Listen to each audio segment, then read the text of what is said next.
Good morning children. आज हम पढ़ने वाले हैं वेन डी ग्राफ जनरेटर के बारे में।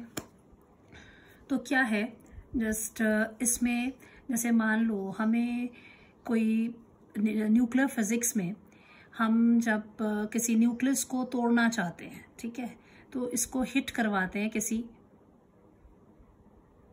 प्रोटॉन या न्यूट्रॉन के साथ, ठीक है, फास्ट मूविंग से इसको हिट करवाएंगे। तो जब ये आता है, तो जब तेजी से चल के आ रहा है तो उसकी काइनेटिक एनर्जी है, कितनी भी काइनेटिक एनर्जी इसको देंगे और फिर वो जाकर जैसे इसके पास पहुंचता है तो इन दोनों के बीच में न्यूक्लियस भी जो है और जो प्रोटॉन, इनके बीच में क्या पॉजिटिवली रिपल्शन होगा, फोर्स ऑफ रिपल्शन होगा। तो वो आते आते फिर हो सकता है वापस चला जाए, तो फिर इसकी थोड़ी और एनर्जी बढ़ानी पड़ेगी इस पार्टिकल, तो उसकी और एनर्जी बढ़ाएंगे। फिर एक स्टेज ऐसी आ जाएगी कि इसके पास इतनी एनर्जी होगी कि जाके इसको हिट करेगा और देन इसको तोड़ेगा, देन जो न्यूक्लियर स्टडीज हैं वो आगे कैरी ऑन की जा सकती है। तो इसके लिए फिर एक डिवाइस की जरूरत थी। चलो, मेन चीज है इसको आपने क्या दी है, काइनेटिक एनर्जी। काइनेटिक एनर्जी क्या होती है, हाफ mv²। तो ये हम किसी पॉजिटिवली चार्ज पार्टिकल को दे रहे हैं, तो कहाँ से आ रही है काइनेटिक एनर्जी। अब हमें मालूम है कोई चार्ज है, कहीं पर कोई चार्ज रखा हुआ है, तो उस चार्ज की पोटेंशियल एनर्जी हो सकती है, that is always given as charge into the potential. ये मैं बार बार आपको बता चुकी हूँ पहले भी, एक बार फिर रिवाइज करूंगी कि पोटेंशियल एनर्जी क्या होता है, work done to bring the charge from infinity to that point P, and work done to bring the charge from infinity to point P per unit that charge, test charge, is equal to the potential at point P. तो अगर ये डाले तो U is equal to क्या हो जाएगा, ये work है, इसको इधर शिफ्ट कर दीजिए, that is charge into potential. ये फॉर्मूला जाता है कि ये इसकी पोटेंशियल। तो हमें मालूम मैकेनिकल एनर्जी में क्या होता है, the kinetic energy, potential energy is converted into kinetic energy. तो इसका मतलब हमें एक ऐसे चार्ज तो हमारे पास है जो हमने भेजना है यहाँ से इसको हिट करने के लिए, तो वो चार्ज को भेजने के लिए हमें उसके पास क्या है, बहुत सारी पोटेंशियल एनर्जी हम जनरेट कर सकते हैं कि अगर उस चार्ज को ऐसी जगह बिठा दिया जाए जिसका पोटेंशियल जो है वो बहुत ज़्यादा हाई हो, तो उसके लिए एक डिवाइस को इन्वेंट किया गया, that is a when de Graaff generator. तो उसको चार्ज पार्टिकल को ऐसी जगह रखा जहां का पोटेंशियल। तो ये जो एक वेन डी ग्राफ जनरेटर है, ये एक ऐसी इलेक्ट्रोस्टैटिक हाई वोल्टेज जनरेटर है, ये जो कि बहुत ज्यादा हाई मिलियन वोल्ट्स का जो वोल्टेज है वो जनरेट कर सकता है। And electrostatic high voltage generator which can supply voltage of few million volts is when de Graaff generator, ठीक है, when de Graaff generator. Okay बच्चे, अब इसकी प्रिंसिपल्स में आपको बहुत सारी चीजें थोड़ी सी ध्यान इसमें रखनी पड़ेंगी, मैं उनको अलग से भी डिटेल में करूंगी, पर एग्जामिनेशन पॉइंट ऑफ व्यू से तो आप डायरेक्ट ही वो चीजें जो लिख रहे होंगे। पहली बात तो आप इसमें फर्स्ट पॉइंट ये लिखेंगे कि charge reside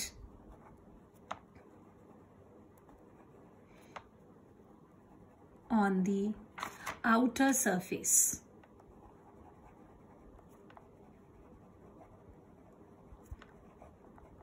of the conductor। Conductor के आउटर सरफेस पे ही चार्ज रिसाइड करते हैं। ये रही आपकी पहली, इसको थोड़ा एक्सप्लेन मैं अलग ढंग से कर रही हूँ क्योंकि मेन क्वेश्चन अगर वेन डी ग्राफ जनरेटर आता तो वहां पर एक्सप्लेनेशन देने की जरूरत नहीं पड़ेगी, लेकिन रीजनिंग के क्वेश्चन आ जाते हैं, इसलिए इसको मैं सेपरेटली बता रही हूँ। ये इसके अंदर ऐड नहीं करना है आपने, ये रीजनिंग पॉइंट ऑफ व्यू से, तो इसलिए मैंने शीट चेंज कर दी। मान लो ये आपका कंडक्टर है, ठीक है, इसको आपने चार्ज दिए, सारे चार्ज क्या हो जाते हैं, जाके बाहर बैठ जाते हैं आउटर सरफेस पे। हम पढ़ चुके हैं they always reside on the outer surface. चाहे ये आपका टेढ़ा मेढ़ा सभी कैसा भी कंडक्टर है, इसका जो सारा चार्ज है ये जाके कहाँ बैठता है, बाहर जाकर बैठ जाता है। और अंदर हमें मालूम है इलेक्ट्रिक फील्ड जो होती है वो कितनी होती है, 0। अब यहाँ ये चार्ज जब बैठते हैं दे डोंट मूव, ये कैसे चार्ज होते हैं, स्टैटिक रहते हैं।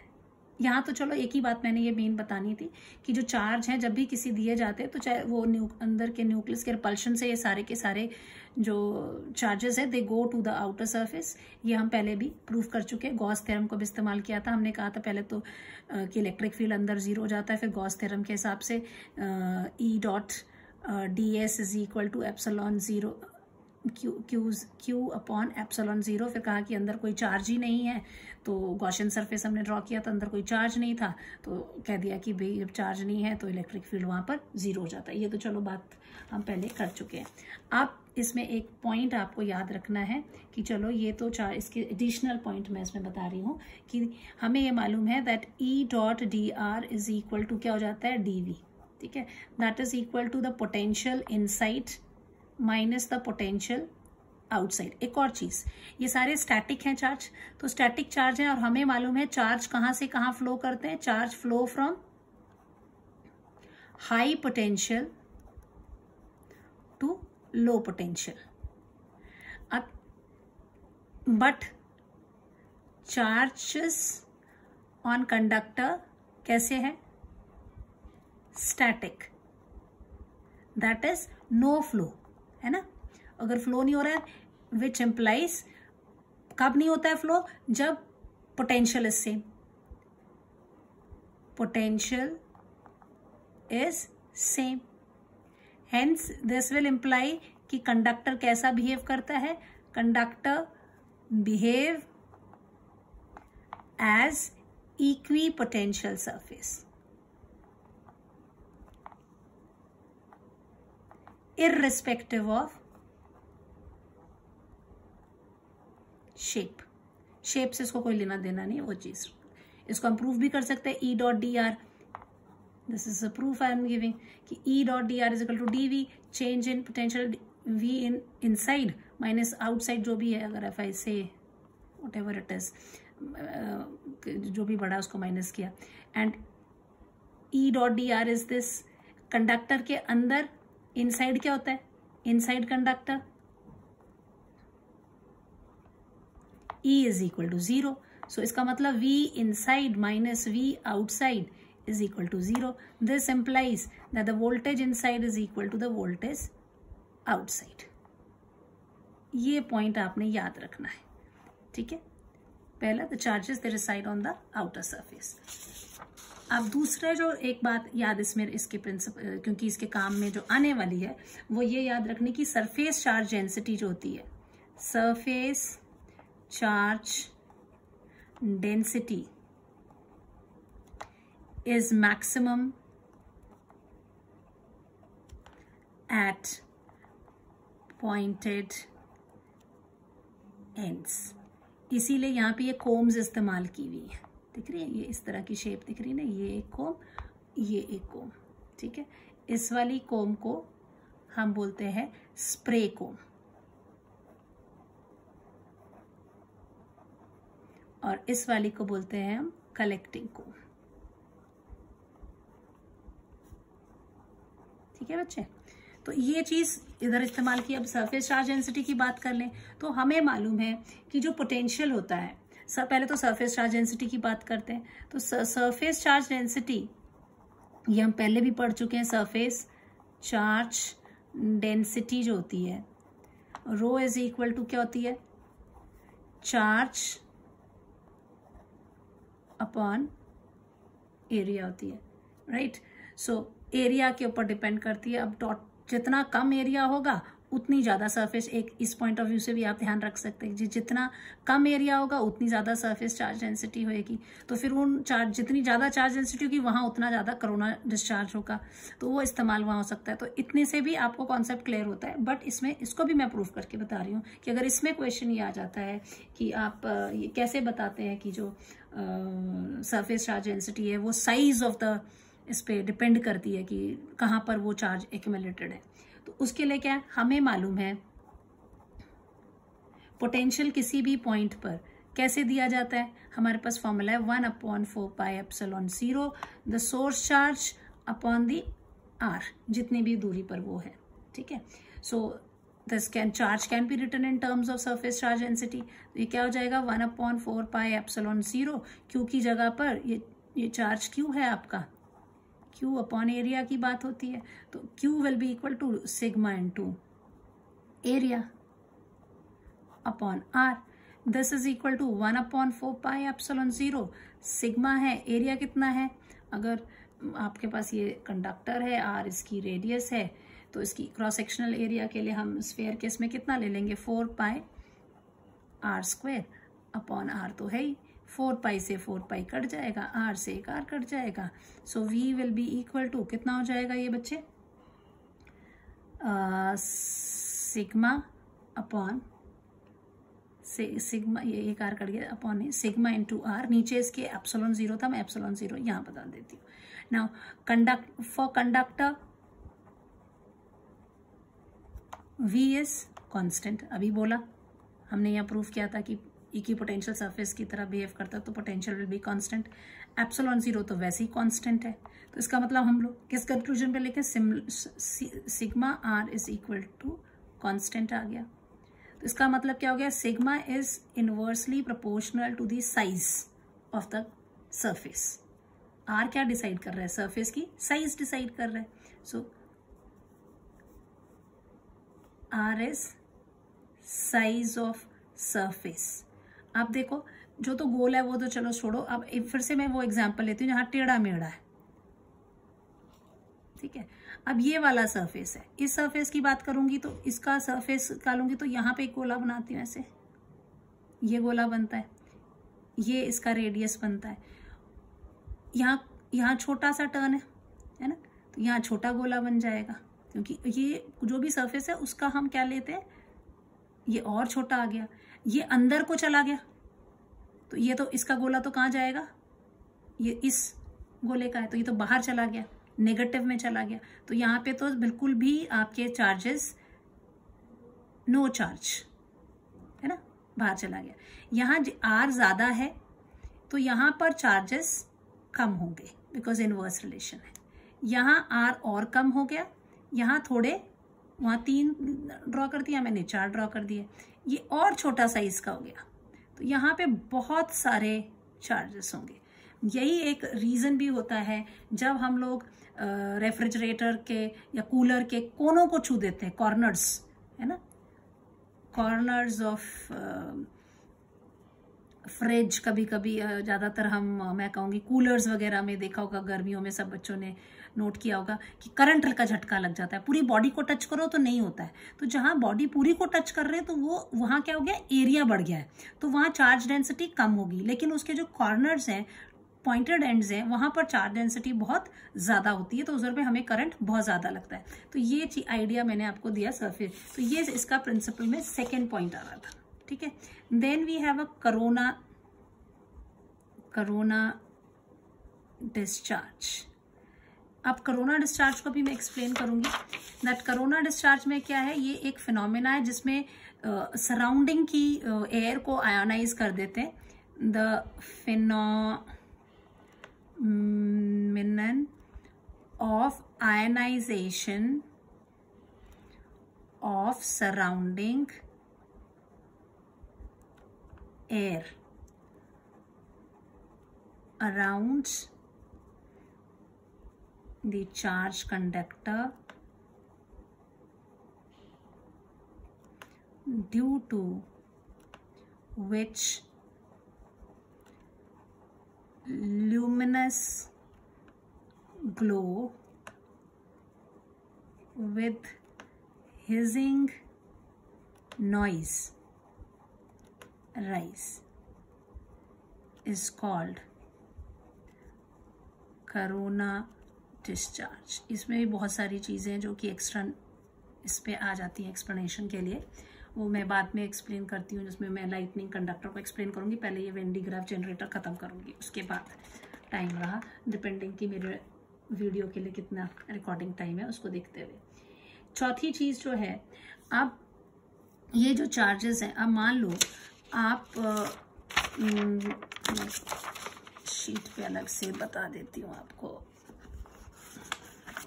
ये देखिए चार्जिंग, अगर मान लो ये एक कंडक्टर है, ठीक है, इसके ऊपर चार्ज है, मान लीजिए 500 कूलम का चार्ज है और 500 वोल्ट तक इसको चार्ज किया हुआ है। यहाँ से मैं थोड़ा चार्ज यहाँ सप्लाई कर रही हूँ, तो ये थोड़ा चार्ज सप्लाई करना है। इसका चार्ज मान लीजिए 1 कूलम चार्ज है, 1 वोल्ट तक चार्ज है, टिल दिस पोटेंशियल तक इसको चार्ज किया हुआ, ये इधर पे जाना है। तो जैसे ही मैं इसको कनेक्ट करूंगी तो क्या होगा, high potential to low potential ये फ्लो करेगा।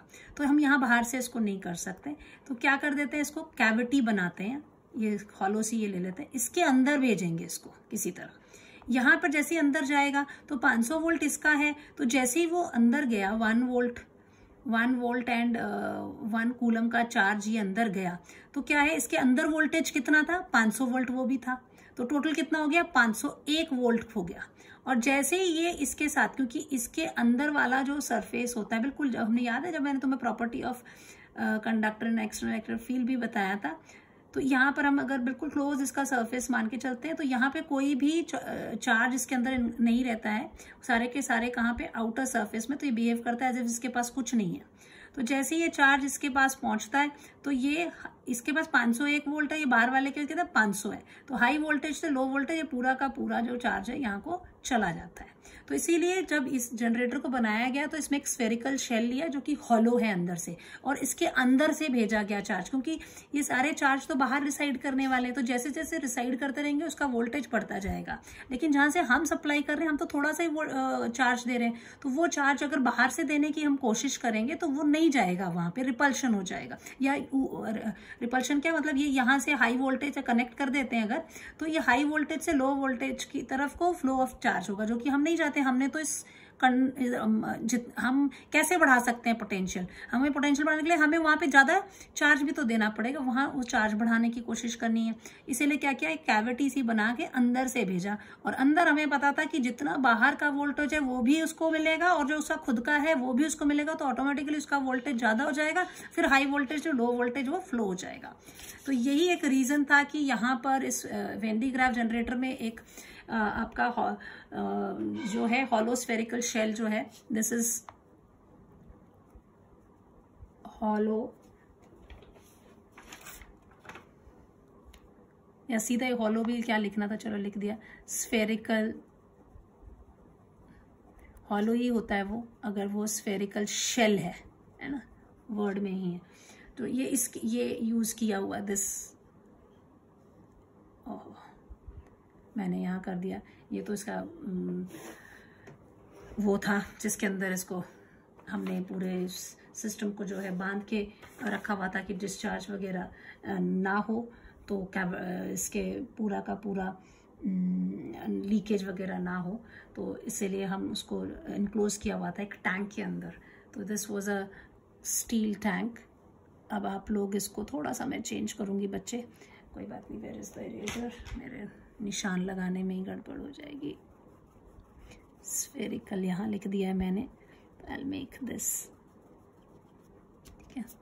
सो this is the spherical shell, ये आपका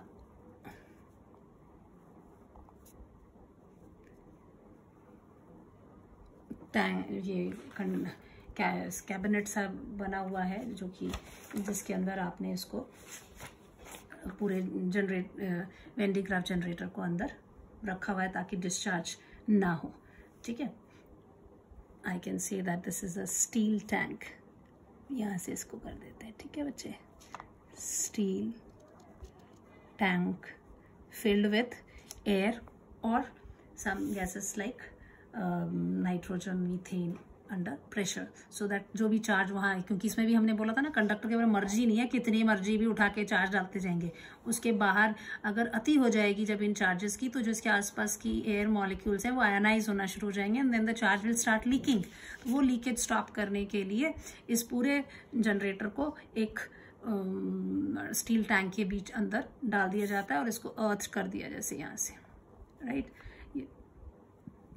अब ये बात आपकी हो गई कोरोना डिस्चार्ज में, आपको ये एक तो ये चीज़ दिखानी, और दूसरा जो मैंने ये एक्सप्लेन किया कि ये जो चार्ज है अंदर से भेजने, तो आपको पता लग गया, इसीलिए ये स्फेरिकल लिया है। और यहाँ से छोटे चार्ज से बड़े की तरफ तभी शिफ्ट होता है जब वो छोटा वाला चार्ज क्या है, बड़े वाले कंडक्टर के अंदर है। तो that means for complete transfer, कई बार ये क्वेश्चन रीजनिंग में आ जाता है, for complete transfer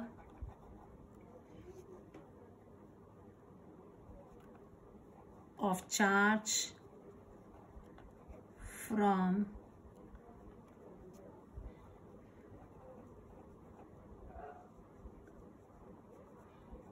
small charge towards large charge is possible when body with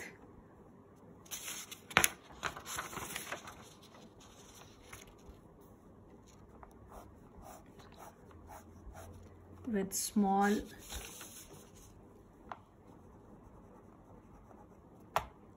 charge is inside the body having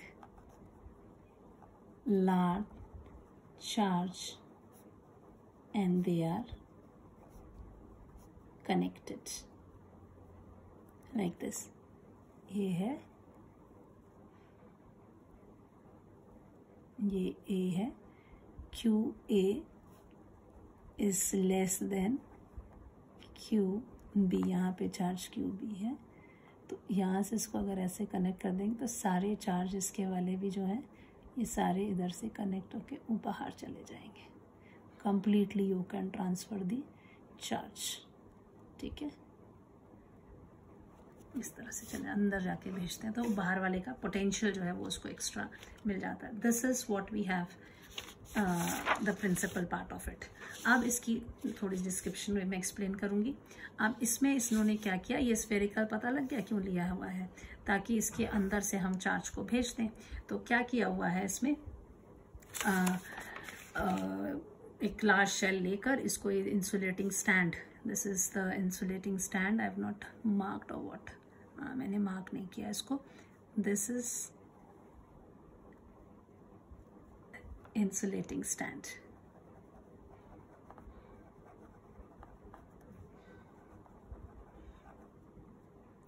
तो एक ये स्फेरिकल जो है शेल लिया है, इसकी रेडियस जो है फ्यू मीटर्स की है.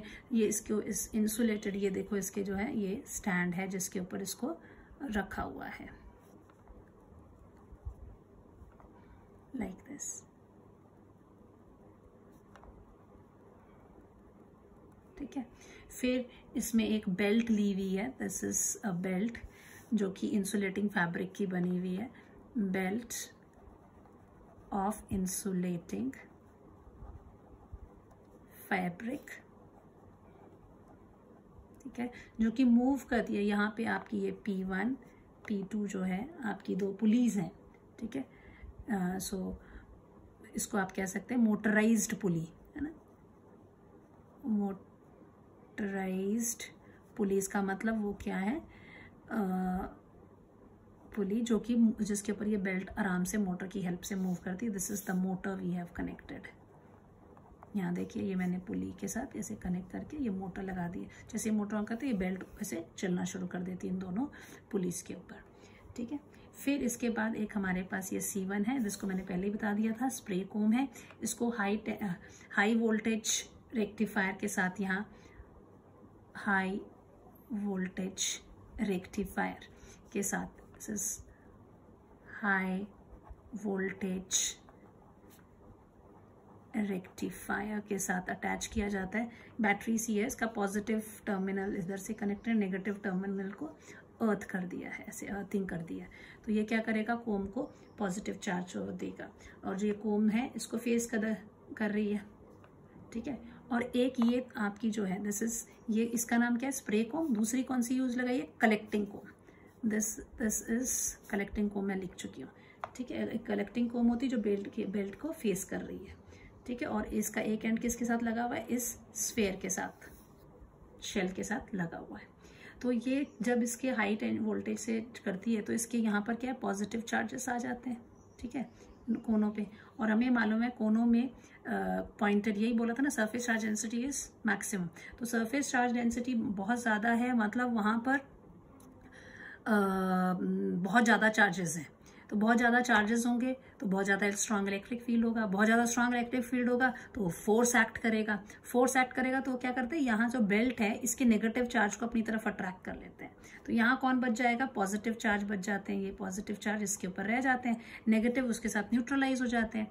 और अब ये तो स्टेशनरी चार्जेस है, लेकिन पुली क्योंकि ऊपर जाती है तो ये चार्ज ऊपर चलने लगते हैं, नीचे से खाली बेल्ट आती है. तो अगेन जब क्योंकि ये कंटिन्यूसली से कनेक्टेड है तो यहाँ ये कोरोना डिस्चार्ज हो रहा है आपका. ठीक है। ये चार्जेस ऐसा लगता है ऐसे कोम जो है उसके ऊपर फेंक रही है, इसीलिए इसका नाम क्या रखा, स्प्रे कोम, ठीक है। सो ये जैसे मूव करती है ऊपर आ जाती है, जैसे ये ऊपर आते हैं ये चार्जेस तो क्या हो जाएगा, कलेक्टिंग कोम के इसको इधर पर क्या हो जाएंगे, नेगेटिव चार्जेस जो है वो इंड्यूस चार्जेस डेवलप हो जाएंगे, इसके नेगेटिव चार्ज को अट्रैक्ट करेगा ये, ठीक है।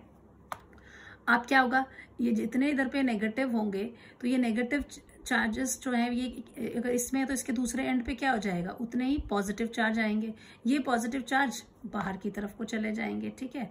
और ये नेगेटिव चार्ज क्या करेंगे, ये नेगेटिव चार्ज अगेन यहाँ पे जो एयर है उसको आयोनाइज कर देते हैं, या जैसे कोरोना डिस्चार्ज यहाँ पर भी होता है, और वो नेगेटिव चार्जेस इसके पॉजिटिव चार्ज को, ये जो पॉजिटिव चार्ज इसके सामने आए थे इनको क्या कर देंगे, वो न्यूट्रलाइज कर देंगे, तो बेल्ट बिना चार्ज के ऊपर चली जाएगी, ठीक है। सो जैसे ये पॉजिटिव चार्ज कलेक्टिंग कोम के पास सामने आते हैं तो कलेक्टिंग कोम की जो कलेक्टिंग कोम है आपकी C2, इसके ऊपर इंडक्शन के कारण क्या नेगेटिव चार्ज होता है, और कोरोना डिस्चार्ज के कारण नेगेटिव चार्ज क्या करते हैं, न्यूट्रलाइज कर देते हैं पॉजिटिव चार्जेस को जो बेल्ट के ऊपर है, और जितने नेगेटिव इसके यहाँ आते हैं उतने पॉजिटिव का है दूसरे एंड पे चले जाते हैं, जो कि शिफ्ट हो जाते हैं टू द आउटर सरफेस, जो कि हमारी पहला ही प्रिंसिपल था, charges reside on the outer surface of the conductor, फट से बाहर निकल जाते हैं, अंदर फिर खाली ही लगता है, और ये जब प्लेट जो है नीचे को आती है इस तरह से ये नीचे खाली आती जाती है, ऊपर की तरफ को चार्जेस जाते जाते हैं, तो जितने ज्यादा होते जाते हैं उतने ज्यादा यहाँ पर आपका पोटेंशियल जो है वो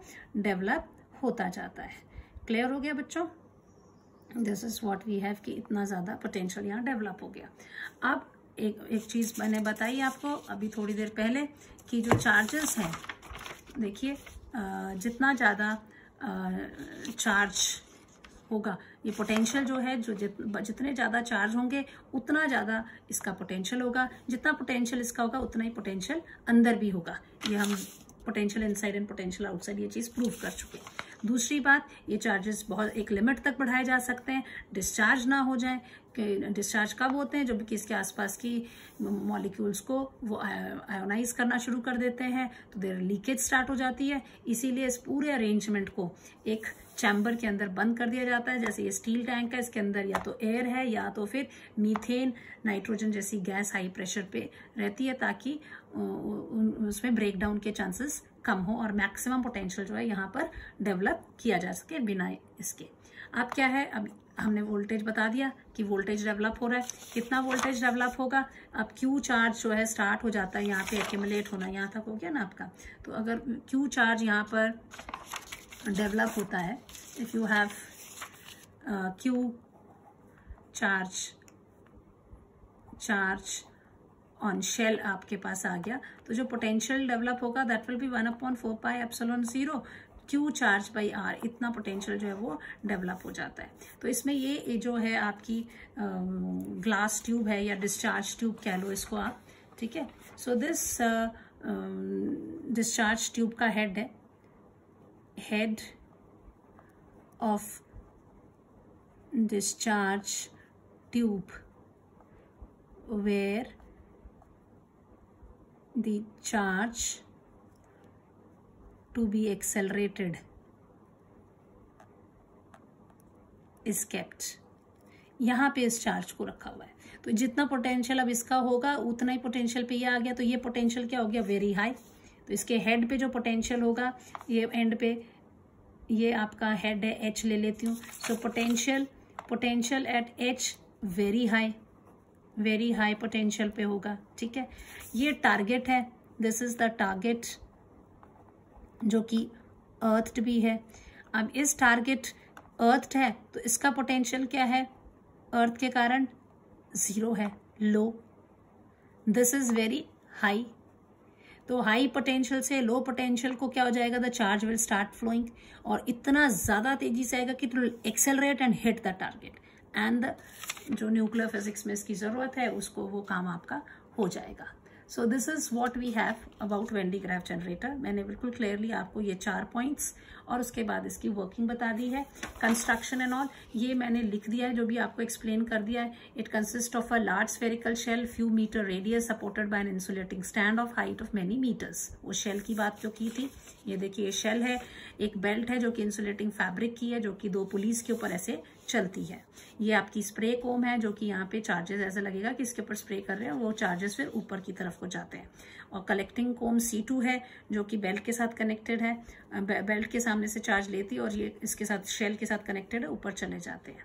और यहाँ पर आपने याद रखना है ये क्या है, आपकी स्प्रे कोम है। स्प्रे कोम किसके साथ लगी हुई है, हाई वोल्टेज रेक्टिफायर से लगी हुई है। पॉजिटिव चार्जेस इसके टिप्स पे आ गए हैं, तो ये क्या करेंगे, बेल्ट के नेगेटिव चार्ज को अपनी तरफ अट्रैक्ट करेंगे, तो बेल्ट पे कौन रह जाएगा, पॉजिटिव चार्ज। और इसकी क्योंकि ये पॉइंटेड एंड्स है तो इधर की जो एयर है उसको भी वो ऐसा लगता है कि इतना तेजी से वो जा रहे होते हैं, तो ऐसा लगता है कि विंड ऑफ चार्जेस है, जिसको कि कोरोना डिस्चार्ज किया जाता है, कहा जाता है। और ये चार्जेस जो ऊपर की तरफ मूव करते हैं। जैसे ये पॉजिटिव चार्जेस के सामने आएंगे तो ये इसके जो चार्जेस जैसे इसके सामने ये पहुंचेगा, तो जो पॉजिटिव चार्जेस इधर पहुंचेंगे तो इधर पे नेगेटिव चार्ज अपेयर्स हो जाते हैं टीथ ऑफ इसके C2 के दांत के ऊपर ड्यू टू इंडक्शन। और फिर कोरोना डिस्चार्ज से फिर वो इसके चार्जेस को न्यूट्रलाइज करता है और बेल्ट नीचे आती है। इस तरह से प्रोसेस चला रहता है और चार्जेस आपके यहाँ पे बढ़ते रहते हैं। Everything I have written here. The spray comb C1 charge to high potential spray positive charge to belt and it becomes positively charged. Bracket में लिख दिया है, as positive charge from comb attracts negative charge on belt and make it positive. The positive charge on belt moves up due to upward due to motion of belt with the help of motor। फिर as positive charge reaches in front of collecting comb, फिर क्या होगा, जैसे वो पहुंचेंगे the negative charge appears on the teeth of collecting comb due to induction and due to corona discharge these negative charge neutralize the positive charge on belt। As negative charges of pointed ends are used, we are left with positive charge on the other end of C2 which get transferred to the outer surface of the shell। जो कि हमारी ये property कहती है कि अगर अंदर कम है तो बाहर की तरफ वो चला जाता है। This way the charge on the shell keeps on increasing and uncharged belt comes down। When charge on the cell becomes very high, leakage due to ionization of surrounding air occurs। Hence to stop the leakage, generator is enclosed in an earth steel tank में, जिसमें gas like methane और nitrogen under pressure भरी होती है, air भी हो सकता है, भरी होती है। At the top of discharge tube is inside the sphere, जो उसका टॉप है इनसाइड में होता है। So the potential there will be very high, that is of the shell, and the target is to be hit is earth, so the potential is 0, that is very low, and we know charge flow from high voltage to low from top of the discharge tube towards the target। और जो energy वो acquire करती है वो कितनी है, Q into E। इसके uses आपको पहले ही बताए थे, दैट इज कि ये बीम न्यूक्लियर रिएक्शंस वगैरह के लिए स्टडी करने के लिए यूज किया जाता है। मेडिसिन में ये कैंसर के ट्रीटमेंट के लिए भी यूज किया जाता है।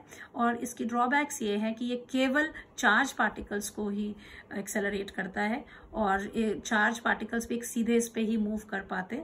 और इनसे भी अच्छे अब जो मॉडर्न है एक्सेलरेटर हैं वो इससे मच हायर एनर्जी जो है वो जनरेट करते हैं, तो उनको यूज़ किया जाता है। इसका यूज़ थोड़ा कम हो गया। थैंक यू बच्चों, होप आप लोगों को पता लग गया होगा। इसमें जो अगर आपको जब सॉलिड क्वेश्चन आता है then you will write like this, ठीक है। ये चीज़ें आप पूरे मेरे पॉइंट वाइज मैंने लिखी हैं, ये सारे पॉइंट्स आपने लिखने हैं। इसमें फुल 4 मार्क्स क्वेश्चन आता है, तो यू कैन डू दैट। अगर रीजनिंग पे जब जाते हैं तो ये रीजनिंग वाले क्वेश्चन मैंने अलग से बीच में किए थे, ये इसके अंदर नहीं आएंगे, इसलिए इसको मैं सेपरेट आउट कर दिया था मैंने। इसमें एग्जाम में ये सारा एक्सप्लेनेशन लिखने की जरूरत नहीं है, आपकी अंडरस्टैंडिंग के लिए, और ये रीजनिंग के क्वेश्चंस में आपको हेल्पफुल रहेगी। यहाँ पर जब इसके क्वेश्चन आएगा तो only this to the point, ये 4 पॉइंट्स आपने लिखने हैं, आपको एग्जामिनर फुल मार्क्स देगा। Thank you, have a nice